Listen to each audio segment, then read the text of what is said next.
Hello guys, I am architect Shadab Ahmad और आप देख रहे हो मेरा YouTube channel architecture opinion presented by pop arc designs. आज की इस वीडियो में बात करेंगे, बहुत सारे स्टूडेंट्स की क्वेरी होती है कि हम 10th के बाद डिप्लोमा करके फिर बैचलर डिग्री परस्यू करें आर्किटेक्ट बनने के लिए, या फिर 10th के बाद 12th करें और 12th के बाद फिर बैचलर डिग्री करें। तो कौन सा ऑप्शन जो है वो ज़्यादा बेटर रहेगा, तो इस वीडियो में मैं यहाँ पर क्लियर करने वाला हूँ। सबसे पहले दो सिनारियोज बताऊंगा कि 10th के बाद किनको करना चाहिए डिप्लोमा, और दूसरा सिनारियो बताऊंगा कि 12th के बाद किसको करना चाहिए बैचलर, मतलब 10th के बाद 12th और उसके बाद बैचलर किनको करना चाहिए। तो दोनों ही अपने अपने सिचुएशन बताऊंगा, सिनारियो बताऊंगा। जिन भी सिनारियो या सिचुएशन से आप ज़्यादा रिलेट करते हैं आप वही ऑप्शन लीजिए। तो इस वीडियो में मैं आपको कोई कंट्रोवर्शियल आंसर नहीं देने वाला हूं कि हाँ दोनों ही तरीके आपके लिए बेस्ट हैं, ऐसा कुछ भी नहीं। वन वे ही बताऊंगा। जो भी सिचुएशन से आप ज़्यादा रिलेट करते हो वो वाला तरीका आप ले लीजिए, वो वाला वे आप चूज़ कर सकते हैं, वो पाथ पे आप जा सकते हैं। दूसरी चीज़, इसी वीडियो में आपको बताऊंगा कि इन दोनों का बेनिफिट क्या है, मतलब कि 10th के बाद वाला बेनिफिट क्या है या 12th के बाद वाला बेनिफिट क्या है, या किस में ज़्यादा बेनिफिट है, कौन सा एक बेटर ऑप्शन होता है ओवरऑल, वो ही बताऊंगा। तो इस वीडियो में सारी चीज़ों को डिस्कस करेंगे, तो वीडियो के लास्ट तक ज़रूर बने रहिए।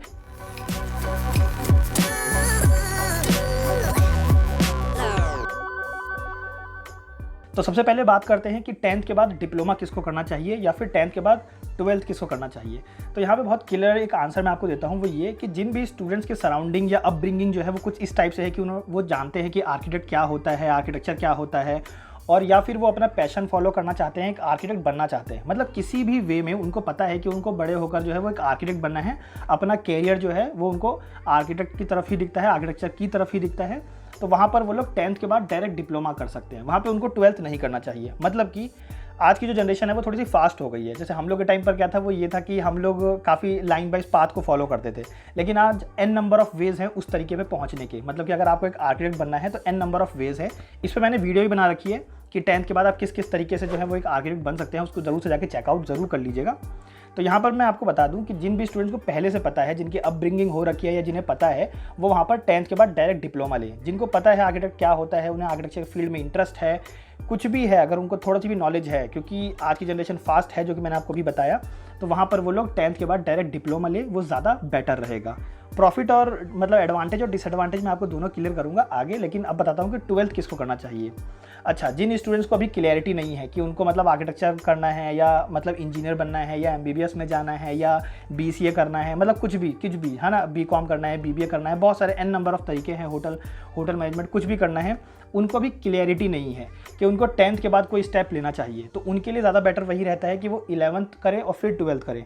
मतलब जिनको अभी अपने स्टेप्स पे और अपने भी कैरियर गोल के बारे में नहीं पता है, जिन्होंने भी सेल्फ असेसमेंट नहीं किया है, जिनको नॉलेज नहीं है कि उनको आर्किटेक्चर में आना चाहिए कि नहीं आना चाहिए, थोड़ा कन्फ्यूजन है, माइंड अभी एकदम मतलब फुल्ली डेवलप नहीं हुआ है, या अभी उनको नहीं पता है उन चीज़ों के बारे में ज़्यादा डिटेल में, एक फील्ड के बारे में, तो वहाँ पर वो इतनी जल्दी डिसीजन ना ले और 11th और 12th करें।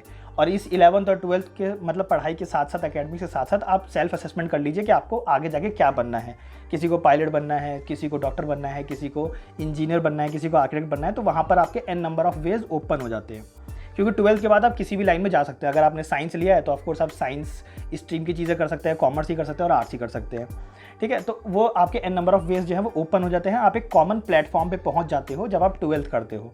लेकिन 10th के बाद जो लोग डिप्लोमा करते हैं या जो जिनको करना चाहिए, उनका फिक्स्ड हो जाता है, उनको कैरियर पता होता है कि नहीं मुझे इसी लाइन में जाना है और कहीं नहीं देखना है। तो वहाँ पर उनके लिए परफेक्ट यही है, जिनको थोड़ी सी भी नॉलेज है, जिनको पता है कि उनको यही कैरियर देखना है, बाकी कोई चीज़ नहीं जाननी है, नहीं समझनी है, तो वहाँ पर उनके लिए बेटरमेंट ज़्यादा ये है कि वो 10th के बाद डायरेक्ट डिप्लोमा करें, किसमें, आर्किटेक्चर में, और उसके बाद फिर वो बैचलर डिग्री की तरफ परस्यू करें, क्योंकि वो ज़्यादा कन्फाइन हो सकते हैं, वो एक पाथ ले सकते हैं क्योंकि उन्होंने देखा है या उनको नॉलेज है इन सब चीज़ों के बारे में। अब बात करते हैं कि एडवांटेज क्या है या डिसएडवांटेज क्या है और कौन सा ज़्यादा बेटर रहता है। देखिए, मैं आपको सिंपल क्लियर आंसर देता हूँ। मेरे अकॉर्डिंग एडवांटेज डिप्लोमा वालों को ज़्यादा है।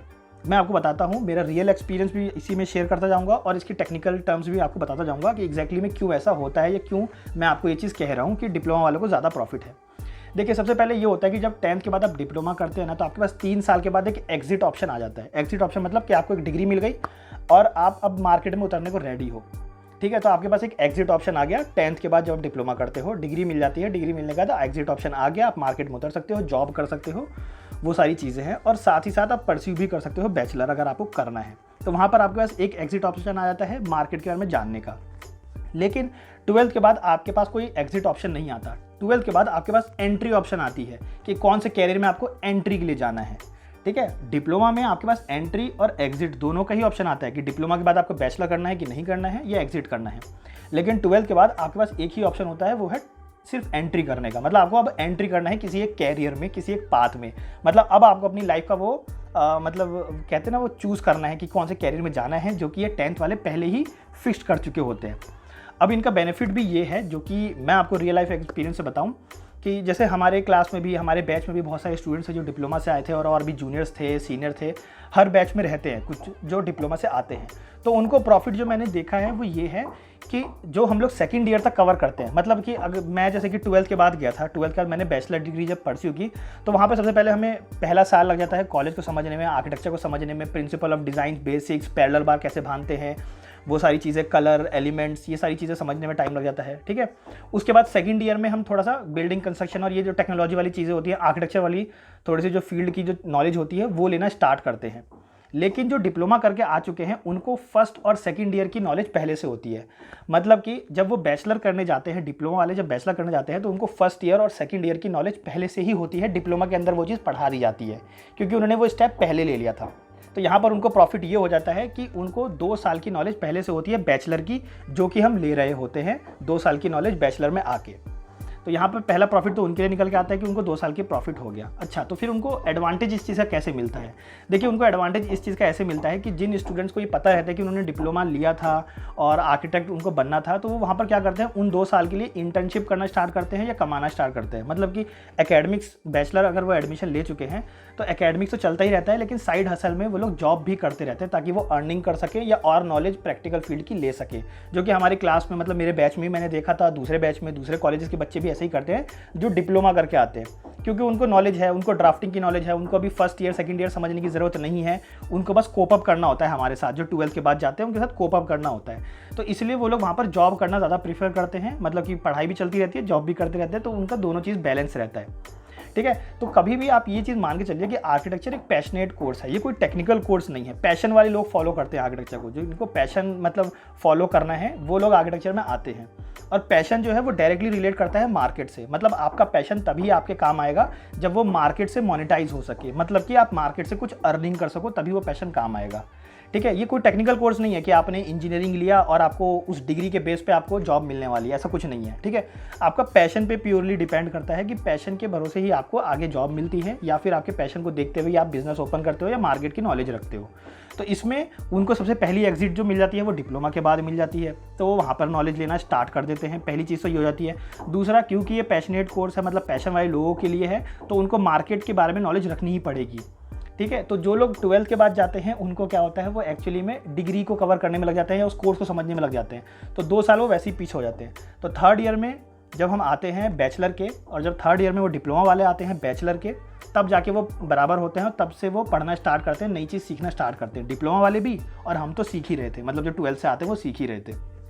तो बेटर कभी भी यही रहता है कि अगर आपको पहले से पता है, मतलब आप 9th 8th या 7th में ही डिसाइड कर चुके हो कि आपको एक आर्किटेक्ट बनना है, अपने पैशन को फॉलो करना है, तो आप कभी भी डिप्लोमा चूज़ कीजिए। आपके पास बहुत सारे n नंबर ऑफ वेज आ जाते हैं। आप चाहो तो अर्निंग कर सकते हो, एग्जिट ले सकते हो, आप चाहो तो आगे पैशन को फॉलो कर सकते हो, आप चाहो तो एंट्री कर सकते हो बैचलर में, आप कुछ भी कर सकते हो, कुछ भी कर सकते हो आप।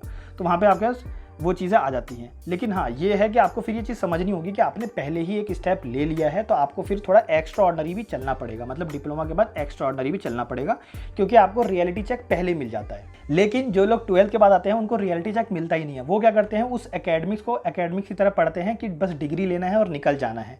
तो उनको एग्जिट ऑप्शन जो मिलता है ना, वो 5 साल बाद रियलिटी चेक मिलता है। मतलब जब डिग्री हाथ में आती है तब उनको रियलिटी चेक मिलता है कि एग्जैक्टली में क्या हो रहा है, उनके साथ पता नहीं है, या क्या मार्केट है, उनको तब नॉलेज मिलनी स्टार्ट होती है, जो कि डिप्लोमा वालों को डिप्लोमा के टाइम पर ही मिल जाती है, ठीक है। तो ये एक बेटर ऑप्शन है डिप्लोमा वाले के लिए। लेकिन जिनको नहीं पता है कि उनको आगे लाइफ में क्या करना है, या अभी उनको 10th के बाद एक स्टेप नहीं लेना है, एक मेजर स्टेप नहीं लेना है, तो वो लोग 12th की तरफ स्विच कर सकते हैं और 12th के बाद फिर डिसाइड कर सकते हैं कि उनको BR की तरफ बढ़ना है कि नहीं बढ़ना है। भले ही मैं ये मानता हूँ कि हाँ, 10th के बाद जब आप डिप्लोमा करते हो और उसके बाद बैचलर करते हो, तो वहाँ पर आपको 8 ईयर्स का टाइम लगता है। मतलब 3 ईयर्स का आपका डिप्लोमा हो जाता है और 5 ईयर्स का आपका हो जाता है बैचलर डिग्री, और जो 12th के बाद करते हैं उनके लिए टोटल 7 ईयर का ही टाइम लगता है। तो डिप्लोमा वालों को 8 ईयर्स का लगता है और इनको 7 ईयर का लगता है, लेकिन प्रॉफिट कंप्लीटली डिप्लोमा वालों को होता है, कंप्लीटली।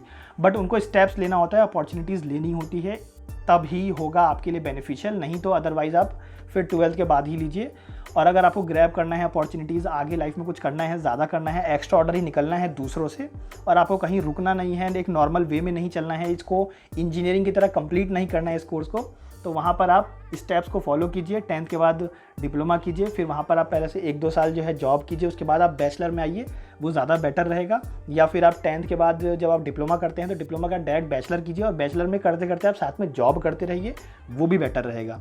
तो दोनों चीज़ का आपके पास ऑप्शन इनके पास ज़्यादा होता है जो डिप्लोमा करते हैं, और 12th वालों के पास कम होता है कभी भी। तो आई होप गाइज कि आपको चीज़ क्लियर हुई होगी, क्योंकि मैंने ये चीज़ एक्सपीरियंस की है। मेरे बहुत सारे फ्रेंड्स हैं दूसरे कॉलेजेस के भी, मेरे खुद के बैचमेट्स भी हैं जिन्होंने डिप्लोमा करके जो आए थे, वो हमेशा एक एडवांस वर्जन, हमेशा एक प्रॉफिट वाले स्टेज में रहते हैं। उनको हमेशा उस चीज़ का बेनिफिट रहता है, हमेशा रहता है। वो हमेशा एक स्टेप आगे ही रहेंगे, चाहे आप कितना भी कोप अप कर लीजिए, वो एक स्टेप आगे रहेंगे। उनको नॉलेज होगी तो मतलब होगी, क्योंकि उनको पहले ही डिप्लोमा में बहुत कुछ चीज़ें सिखा दी जाती है, बहुत कुछ चीज़ें सिखा दी जाती हैं। तो आई होप गाइज कि आपको ये जो वीडियो है काफ़ी बेनिफिशियल लगी होगी, क्लियर हुआ होगा कि आपको 10th के बाद करना चाहिए या 12th के बाद करना चाहिए, कौन सा बेटर एक ऑप्शन है। एंड गाइज अगर आपको ये वीडियो अच्छी लगी और क्लैरिफिकेशन मिला है तो प्लीज़ गाइज इस वीडियो को लाइक एंड सब्सक्राइब जरूर कर दीजिएगा। Thank you.